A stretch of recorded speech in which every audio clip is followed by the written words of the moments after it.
Hey everybody, Adele Foltz here, your instructor for Accounting 1.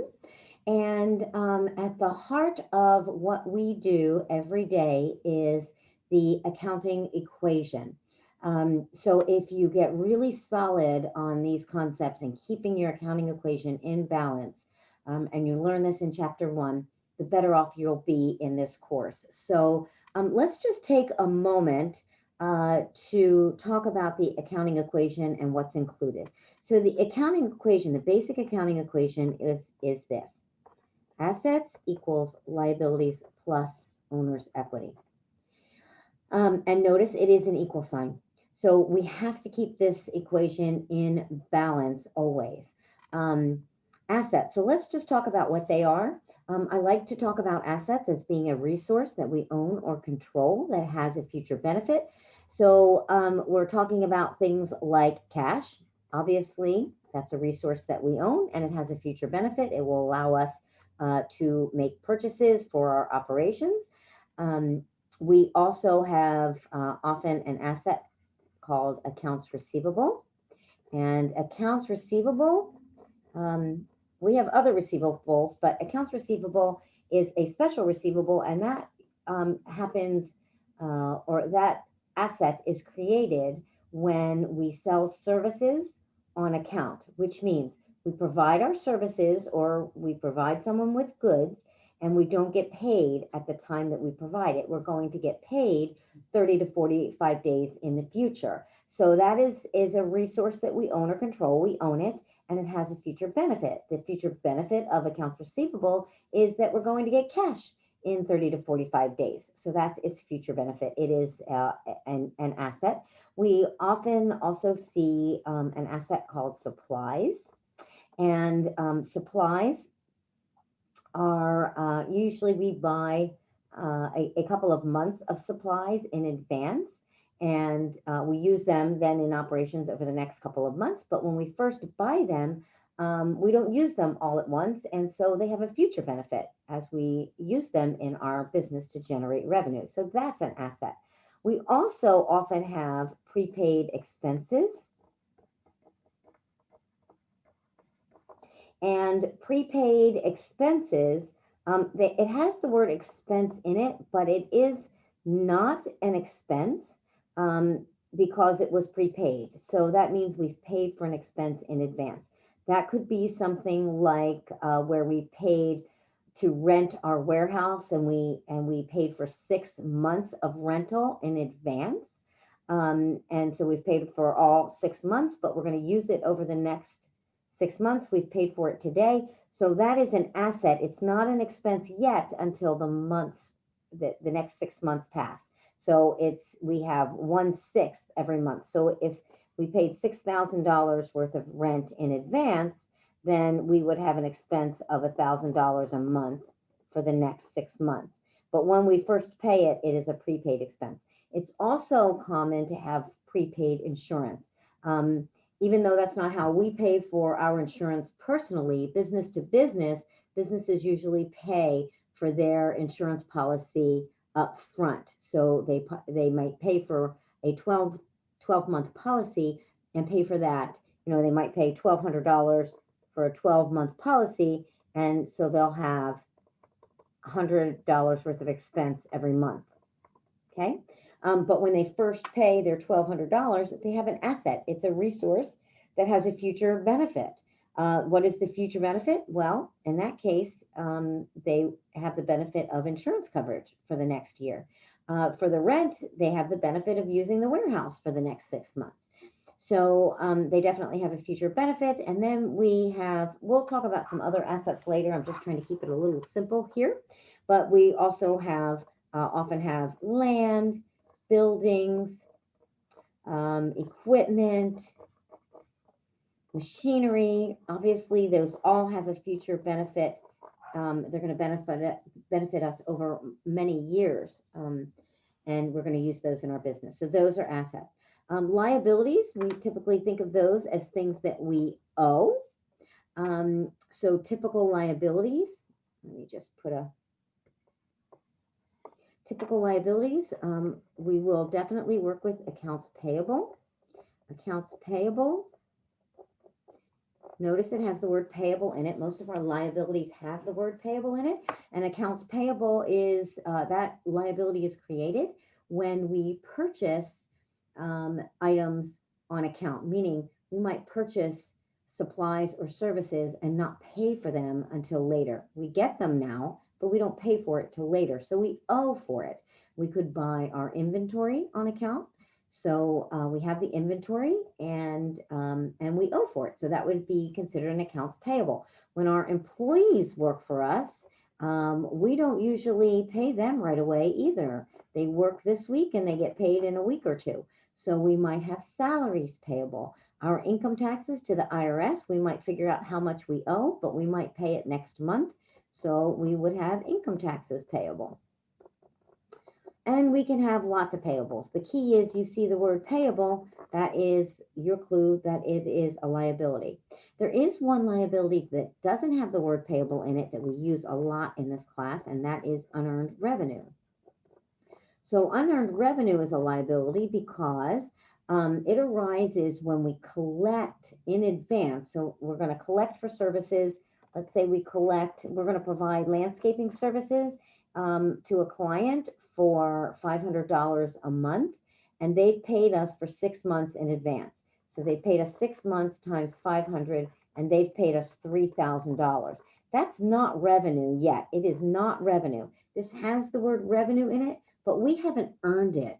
We haven't provided the services yet. We're going to provide them monthly. So every month we will earn 500. But when we have their money in advance, that's a liability. We owe them services. We either owe them the services, or if we don't provide the services, we owe them their money back. So either way, we owe them something. And we did say liabilities are items that we owe. Okay.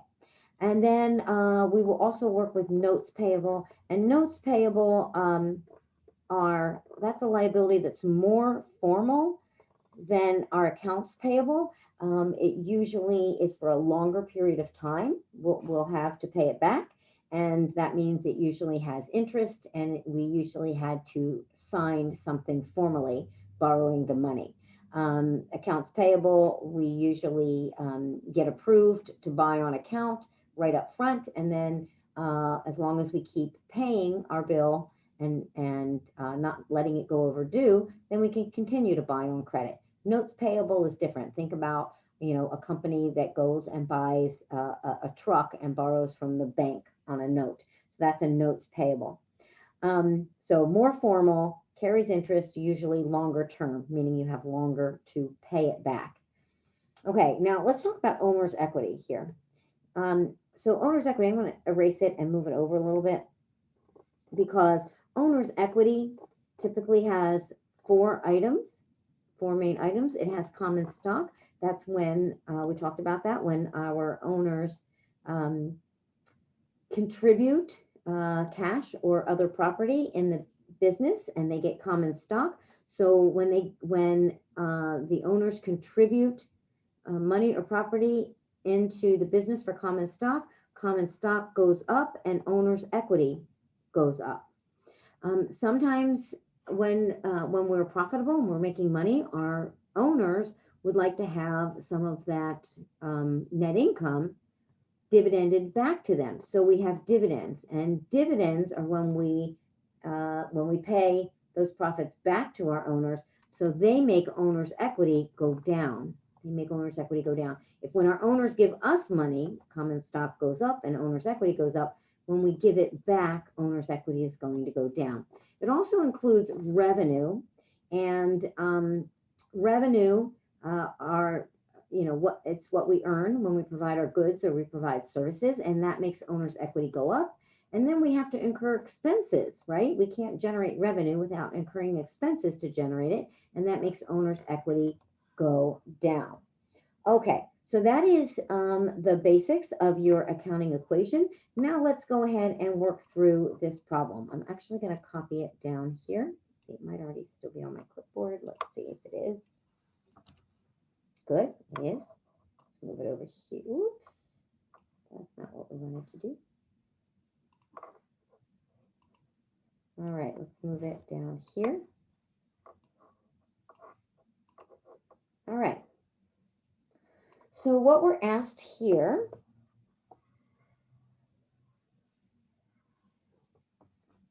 is we're given some activity for a company, and we're asked for balances at the end of the year. So let's put our accounting equation out here. Asset equals liability plus owner's equity. And in case A, let's start with at the beginning of the year, we're told Morales Company had assets of $800,000. So let's put that here under our assets. This is our beginning balance. And so we had 800,000 of assets, and we had liabilities of 500,000. They don't tell us our owner's equity, but we can figure that out. Our owner's equity, if this has to balance, and we have 800,000 on this side must also equal 800,000. So our owner's equity must be 300,000. Okay. So item A says if total assets increase by, this is during the year, total assets increased by 150,000. So they went up by 150,000. And we're told that, where did I get that? Right here. And we're told that liabilities decreased by 80,000. So this went down by 80,000. And we're asked for the amount of stockholders' equity as of the end of the year. So what we want to know is if this is the beginning balance, and this is what happened during the year, they're asking us for end of year balances. So what I would do is add my 800,000 and my 150,000 and say that my assets are, this is my end of year, ending balance. My ending balance of assets are 950,000. My liabilities went down by 80,000. So they started out at 500,000 and they went down to 800,000. So they are down to 420,000. And then what we know is we have 950,000 on this side. So we need to have 950,000 on the right side of the equation. And so our, if we take 950 and subtract the 420, that gives us $530,000. So that answers this question. What is the ending balance of stockholders' equity at the end of the year? That answered that. We could also ask, or they could also ask for this number. And you can either figure it out by keeping this equation in balance, or you can take a look at this. We had beginning balance of owner's equity of 300,000. It ended up at 530. Whoops.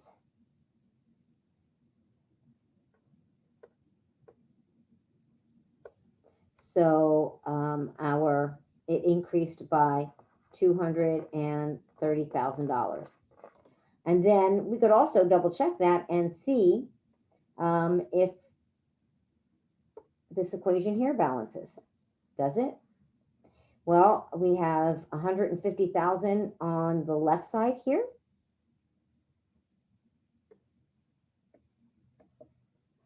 And do we have 150,000 here? If we have a positive 230,000 and a minus 180,000, that equals a positive 150,000. So even that equation balances. Okay, so they ask us to do it again in B and C. So let's just do B, and you can do C on your own. I'll just tell you what maybe I'll do it. Okay, so this was A. All right, so let's take a look at B. So once again, we have assets equals liability plus owner's equity. Our beginning of year, our beginning balance, 800,000, 500,000, plus 300,000. And in B, And in B, they tell us during the year, total liabilities increased. So this is during the year. I'm going to just abbreviate that, DY. During the year, total liabilities increased by 100,000, and stockholders' equity decreased by 70,000. And they're asking us for the total assets as of the end of the year. So let's just do it the same way we did the other.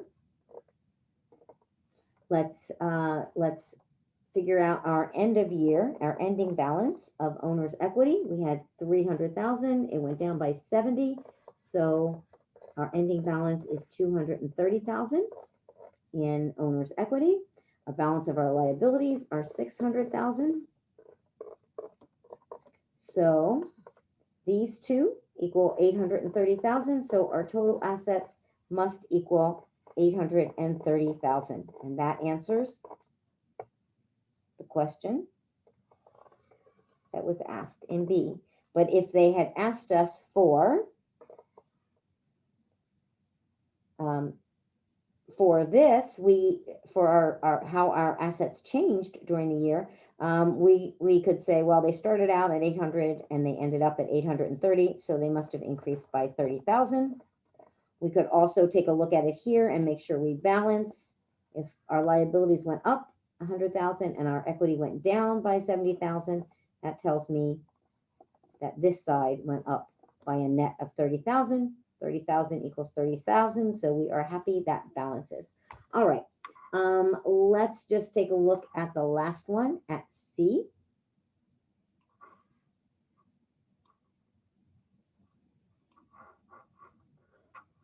Let's move this. Move it there. Okay. So in C, okay, we start out with the same thing. Let's put another. Okay, so this is C. So we have our beginning balance of 800,000. These are all independent. It's not, they're just independent exercises. They're not related to each other at all. 500,000 in liabilities, and owner's equity is 300,000. And we are told that total assets during the year increased by 80,000. And stockholders' equity increased by 110,000. And we are asked for the total liabilities at the end of the year. So this is my ending balance. Our assets ended up at 880,000. Our equity ended up at 410,000. And so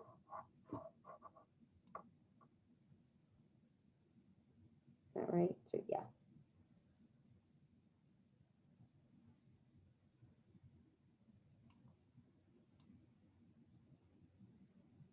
Okay. So our just make sure that's right. Okay.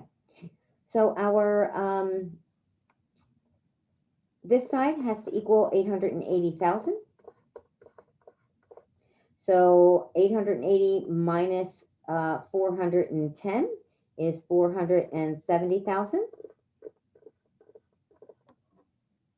And that is the balance then of our ending liabilities. Oh, wait a minute. Did I, hang on a second. Liabilities decrease. I'm sorry. Well, this is what it would be if assets increased by 80,000. So our liabilities had to decrease by 30,000. And let's, that was not, I was wrong here. This was supposed to be a decrease of 80,000, but you get the concept. You would just have different numbers. So let's just check this line and make sure that it also balances. If we have 80,000 on the left side here, do we have 80,000 here on the right side? 110,000 increase and a $30,000 decrease equals an $80,000 increase, and we balance. I'm not going to go through. You can go through on your own, check yourself, and see if you complete the problem instead using assets going down by 80,000, but liabilities, I think liabilities did go down by 80,000. Oh no, it was stockholders' equity increased by 110. You try and do it and see what answer you come out with for total liabilities, and you should come out with, the answer should be total liabilities at the end of the year should be 310,000. So try it on your own. If you don't come out to 310,000, shoot me an email and we'll see if we can help you along. All right, thanks for watching. This is just a super important lesson. And if you missed it in your textbook, I just wanted to make sure you had it and you were good. So thanks for watching.